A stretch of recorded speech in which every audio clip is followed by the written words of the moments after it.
Right, hello. So I'm actually speed walking to pick up shopping. As you know, the speed walking and the shopping, two birds with one stone. So I'm gonna try and do this because I'm gonna be huffing and puffing slightly, and I don't really want to slow down because the speed walking is the exercise.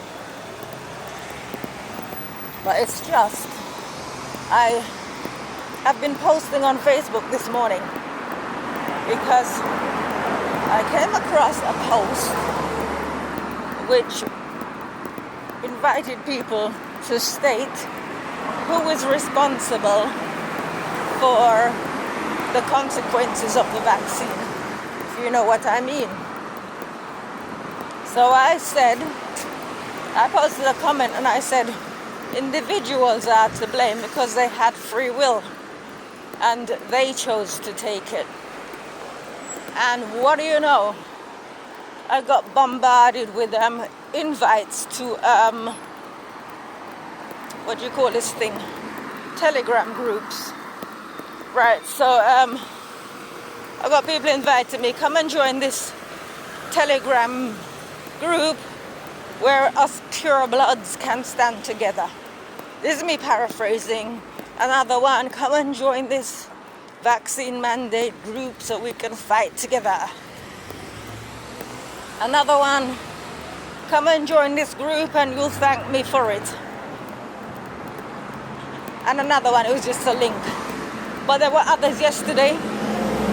But I only make reference to these 4 invites because of that one comment that I put up about free will.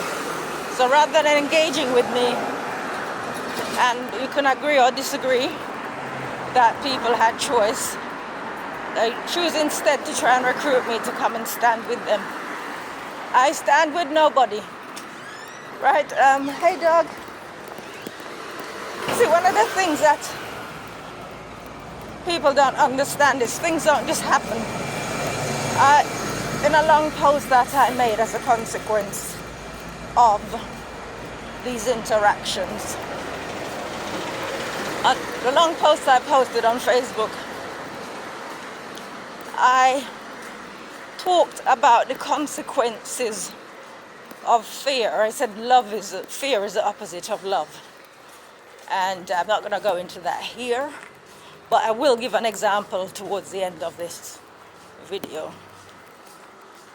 So I use the example, I know there are people who don't believe in God or believe in the Bible or believe the Bible is fairy tales, whatever. But it wasn't, I don't believe it was raining when God told Noah to build the ark. You see? So there are things that I've stated many times and produced physical evidence of it. So I'm out here exercising because when I was 18 years old, God told me that I should look to my health and strengthen it and do nothing to impair it. He also told me that I should be strong in my views and be merciful and loving to others. But we know in this day and age of the be kind movement, love and tolerance and all of that, being kind, being loving, tolerant, merciful, and all these other words that one would think are qualities to aspire to. I'm not saying they're not qualities to aspire to, but do we actually know what they mean? I remember giving a lesson at church decades ago. I would say more than 25 years ago I gave this lesson. And, I use the example of the word humble. That people use this word humble. What does it actually mean to be humble? What does it actually mean to love? What does it mean to be merciful? What does it mean to be kind? And so on. So, it's the and, it didn't say but. be strong in your views and be merciful and loving to others. Right? So, to whoever is listening, it's a matter of trying to find out what God's definition of love and mercy is. So, I did a subsequent post after talking to my sister. And I said to her, so I was getting myself ready to go out, and I was asking her if there's anything she wanted in particular. So I mentioned that I'd been posting on Facebook and that people were trying to recruit me. So I said to her that one of the things, well, I didn't actually say this to her, but I said, because she can't walk, and there was a carer who I dismissed basically because she had a bad attitude. But she used to bring food for us sometimes, or she would ring me and say if she's cooking, and if I should bring some containers and come and get some food. And also she would help my sister to walk, or try to get her to, get her up and move her around, try and get her to stand on her feet and to move. So, if I interpreted love in the way that most people understand love, what I would have done is allowed her to continue with her bad attitude and contaminate the flat with bad energy, but still be getting the food and still be getting the support. I say support in inverted commas, with my sister, her helping her stand on her 2 feet.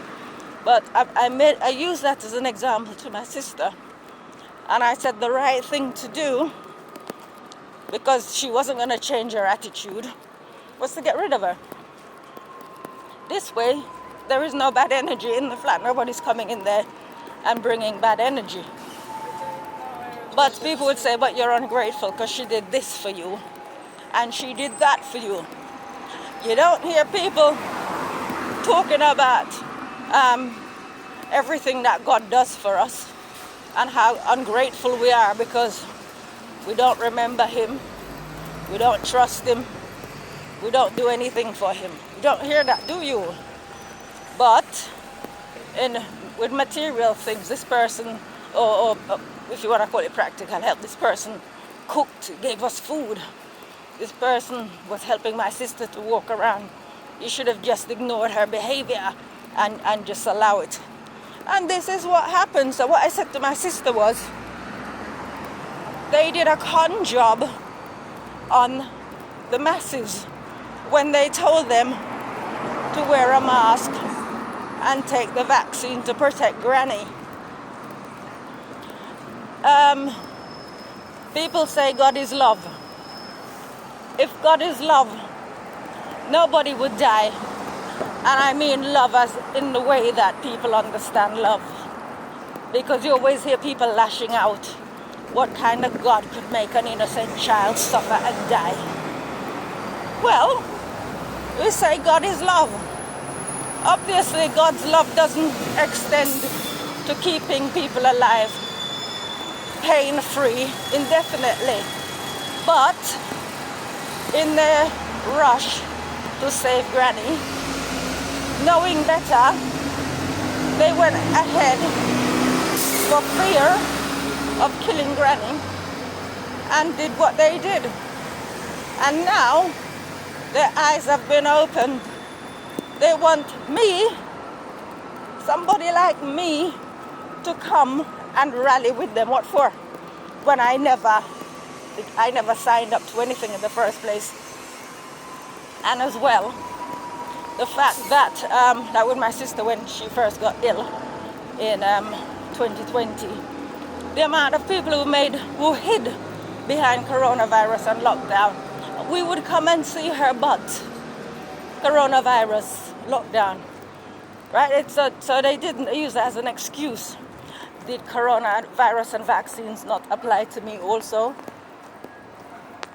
You know what I mean? It's applied to me as well. So, it's if you like chickens coming home to roost.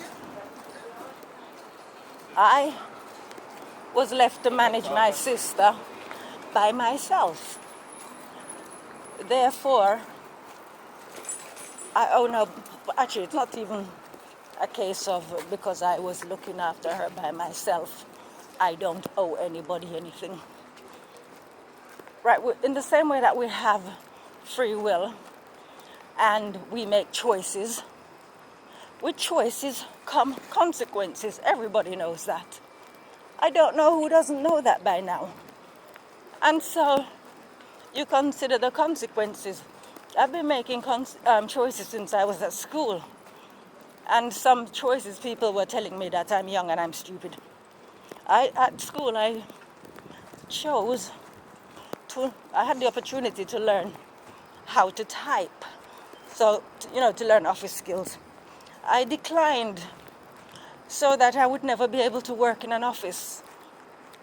And I can tell you I've never worked in an office as a consequence, because I knew working in an office wasn't something that I wanted to do. Do you know what I mean? Some people will choose to do a miserable job because it pays well, because they've got a mortgage to pay. For whatever reason, they'll tell you that the reason they're doing this is because they've got a family to feed. Right, so, but these are choices. Whatever excuses they're going to come up with, it's choices that they made. So, again, they will say to me, you're lucky because you worked for yourself. It's not luck, it's a path that I chose. Like I said, it wasn't raining when God told Noah to build the ark. Right? So, if you live your life a certain way, and you make certain choices, certain decisions that are going to point you in a certain direction, whether it be for good or for ill, you're going to reap consequences. All I'm doing is reaping my consequences. I mean, the fact that I ended up with my sister is a consequence, because I went round to her house, as I sometimes did, for dinner on a Sunday by invitation. I didn't always go. Sometimes I was too busy sewing.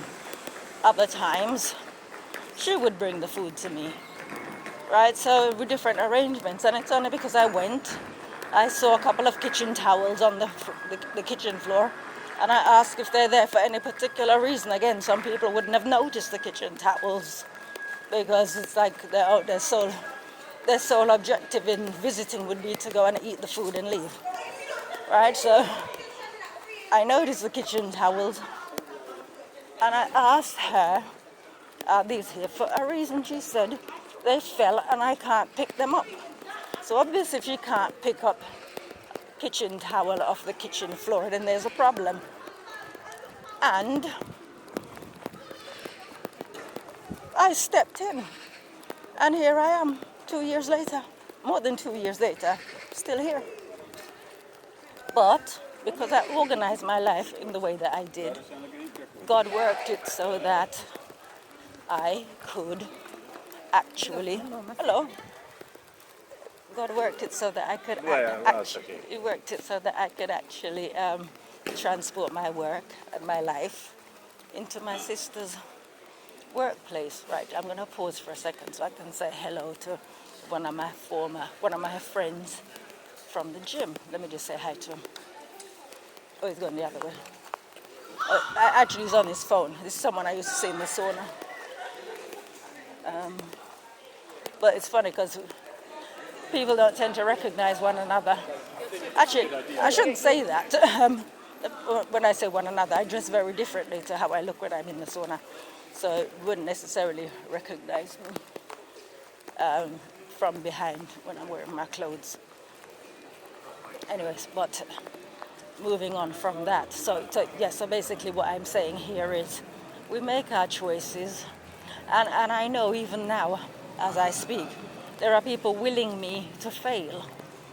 right? There are people who want to see me come, not necessarily to harm, but because I have such strong views that people don't necessarily support, but are too cowardly to challenge me on. They would like to see me fall flat on my face. And I know for a fact this is why some people didn't actually do anything as regards, and they could have, to help my sister. I know this 100%. And you see, the thing is, I know that I can stand on my own 2 feet because I made that decision back in the early 90s, mid 90s, that any battle I enter, I have to make sure that I'm entering it on my own, that I can stand on my own 2 feet, that I'm not going to be relying on other people. So when I see people sort of like creating all these different groups and telling me, oh, there's information, I don't need any bloody information. You don't need to sort of like go looking to man, to human beings for information when you have a connection to God.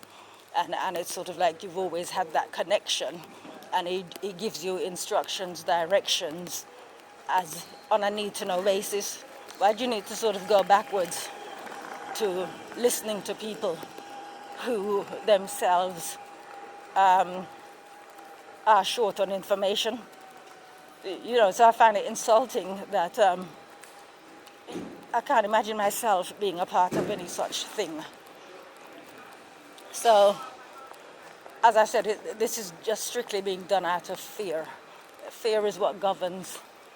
I'm not going to say most people, because I've never met most people, but the ones sort of who, you know, on both sides, of, whether it be they support the mandate, they don't support the mandate, it is all being done. It's fear governing people, right? Because when you're not afraid, you can be bold.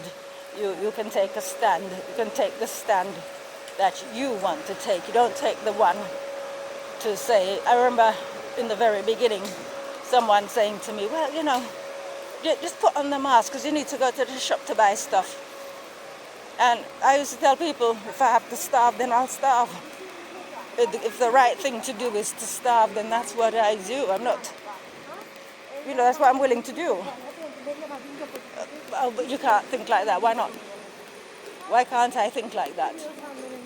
You see, but it's because people aren't willing to suffer why they're suffering. You're not willing to suffer now. You suffer worse later. I'm not suffering. So, and as well, I'm not going to give my energy to people who do not deserve it. You choose to live your life a certain way, live with the consequences. So, that's it really. I just think it's, you know, sort of like people trying to reach out and grab at me to come and join their various groups. And the worst one was the one who's saying, oh, you'll thank me for it. Join this group, you'll thank me for it. Will I? Why would I thank you for it when we're not on the same level? We're not walking the same path. You know, so anyway, that's that. So I'm going to leave that there. Have a lovely day. It's the start of the weekend, already Friday. And I'll be back next time if anything else occurs on a similar theme, but I'm sure I will and be back anyway when I'm out walking. Take care, bye.